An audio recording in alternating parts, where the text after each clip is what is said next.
গৃহপ্রবেশ serial আজকের পর্বে আপনারা দেখতে পাবেন আদ্রিত বলছে শুভকে, শুভ মানুষ মাত্রই তো ভুল হয়, আমি মানছি সেদিন আমরা সবাই ভুল করেছিলাম।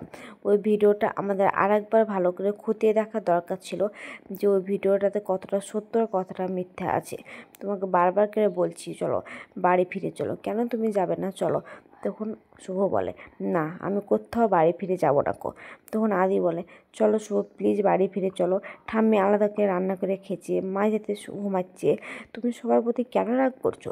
তখন শুভ বলে তুমি ভুল করছো আদি, আমি কারোর প্রতি রাগ করছি না গো, আমি নিজের মান সম্মান নিয়ে এখানকে বাঁচতে এসেছি, তাই আবারও বলছি তোমাকে আমার কারো প্রতি রাগ দেখো, আমার শুধুমাত্র তোমার প্রতি আমার রাগ বলো অভিমান বলো যাই বলো না কেন, কারণ তুমি আমাকে তো বিশ্বাস করো না।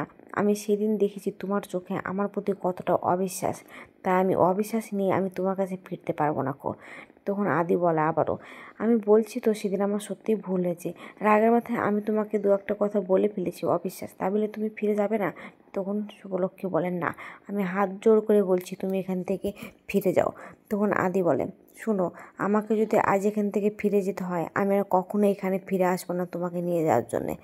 তখন শুভলক্ষ্মী বলে আমি কারোর আসার অপেক্ষায় আমি এখানে থাকি না কো। তখন আদ্রিত বলে সারা জীবন কিন্তু তোমার ওই বাড়ির দরজা কিন্তু বন্ধ হয়ে যাবে। তখন শুভলক্ষ্মী বলে ওই বাড়িতে আমার সন্তান আছে, আমার যখন ইচ্ছা হয় আমি তখন যাব, কেউ আমাকে আমার সন্তানের কাছ থেকে আলাদা করতে পারবে না।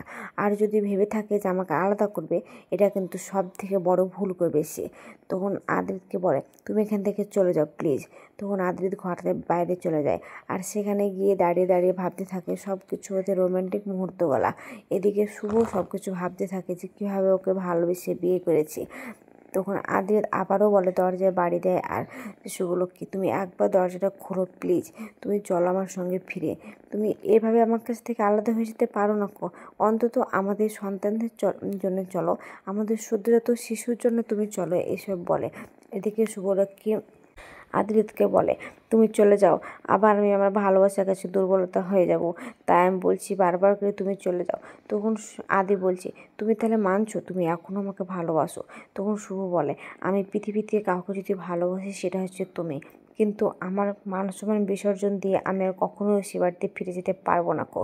তখন আদিত বলে তুমি যাবে না তো? এতবার করে বলছি আমি, তবুও যাবে না তো? আচ্ছা বেশ, আমিও বলে দিচ্ছি এই আদ্রিত আর কখনো তোমার জীবনে আসবে না, আর কখনো তোমাকে ফিরিয়ে নেওয়ার জন্য আসবে না খো। বলে সেখান থেকে আদ্রিত ঘর থেকে বেরিয়ে চলে যায়।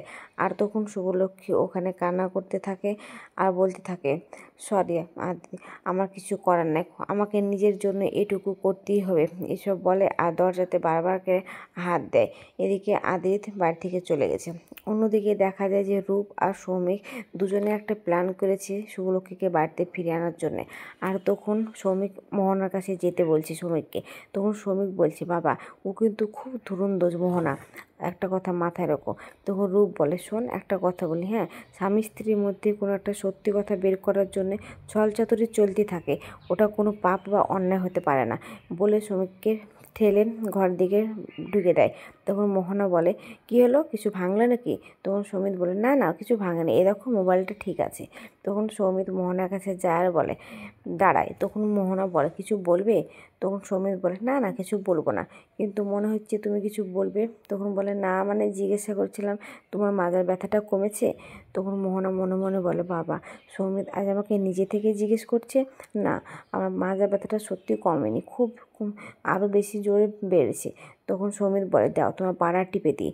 আর পাড়া টিপতে টিপতে ওকে জিজ্ঞাসা করে আচ্ছা শুভ নাই বলে তোমার খুব খাটাখাটনি হয়েছে তাই না, কিন্তু কি করব বলো? তখন মোহনা বলে ও তো এবারের প্রতি অন্যায় করেনি, তাই ওর চলে যাওয়াটাই ঠিক ছিল।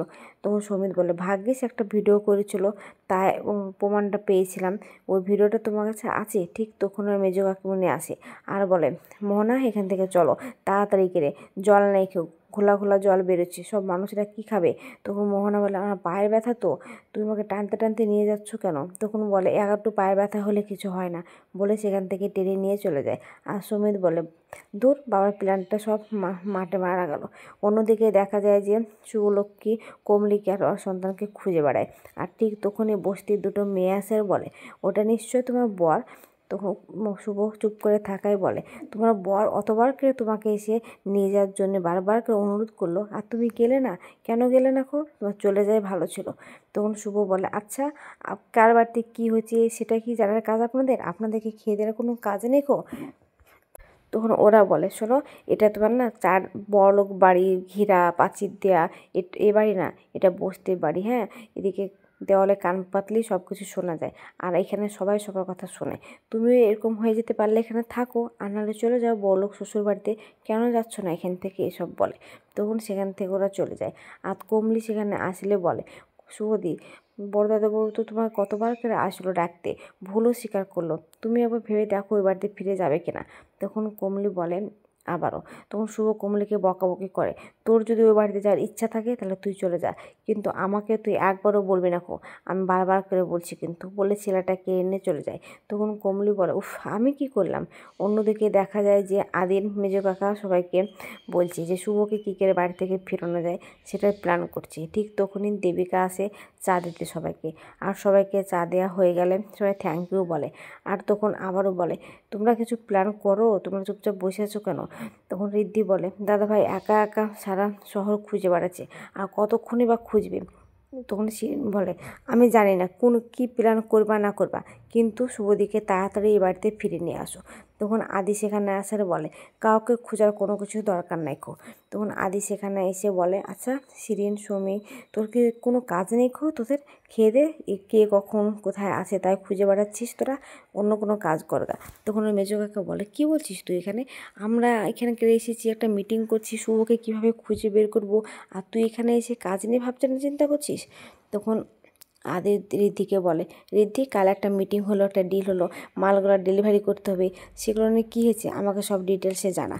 তখন ওর বাবা জিজ্ঞেস করে, আচ্ছা তোর কী হয়েছে, তোর কি মাথাটা খারাপ হয়ে গেছে শুভর চিন্তায়, যে তুই এখন শুভকে খুঁজে পাচ্ছিস না, তুই এখন ওই কাজে ব্যস্ত হবি, এসব বলছিস তুই? তখন বলে, শোনো বাবা, যদি কেউ নিজে থেকে ফিরতে না চায় তাকে কখনো খুঁজে পাওয়া যায় না। আগাম পর্বে দেখতে পাওয়া যাবে যে কেশবকে নিয়ে ওর দাদু গিয়েছে একটা চায়ের দোকানে, আর কেশব তখন কলা খেয়ে ফেলতে গেলে খোসাটা একটা গাড়িতে এসে ধাক্কা মারতে গেলেই সেখানে শুভ এসে কেশবকে তুলে নেয়। তো আজকের পর্বটা কেমন হয়েছে, যদি ভালো লাগে তাহলে কমেন্ট, শেয়ার, সাবস্ক্রাইব করবেন, আর কোনো জায়গায় ভুল বলে থাকলে ক্ষমা